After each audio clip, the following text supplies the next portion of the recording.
বান্দা তুই যদি ফজরের নামাজ না পড়স আমি কিচ্ছু বলবো না।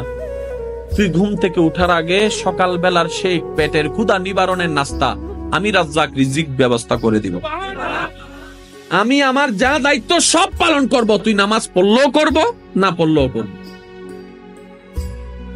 আমি দিলেই তোর খাবার, আমি দিলেই খাবারটা রান্না হয়, আমি দিলেই খাবারটা হাতে উঠে, আমি শক্তি দিলেই তো মুখে যায়, আমি ডুব গিলার ক্ষমতা দিলেই তো তুই ডুব গিলতে পারিস।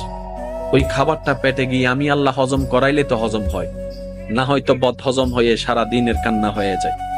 আমি আল্লাহ স্রষ্টা হিসেবে যা করার সব করব।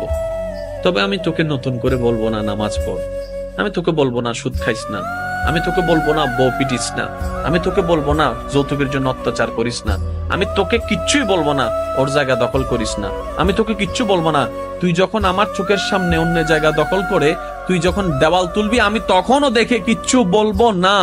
তুই বিয়ের আগে অবৈধ সম্পর্ক কর, আমি দেখবো, তারপর কিচ্ছু বলবো না। তবে তুই যদি বুদ্ধিমান হস, ভুল করলো তোর জন্য একটা সুযোগ দিচ্ছি। আল্লাহ কি সুযোগ?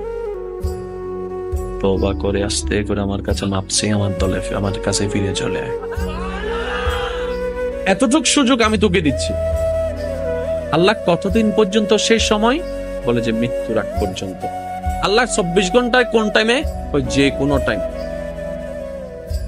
তুই সকাল 10টা বাজে করলো আমাকে পাবি, 1টা বাজে করলো আমাকে পাবি, 2টায় ডাক দিল আমাকে পাবি, 5টায় ডাক দিল আমাকে পাবি। রাতের গভীরে সবাই যখন ঘুমিয়ে থাকে তখনও যদি তুই আমাকে একবার আল্লাহ বলে ডাক দেশ, ফাজকুরুনি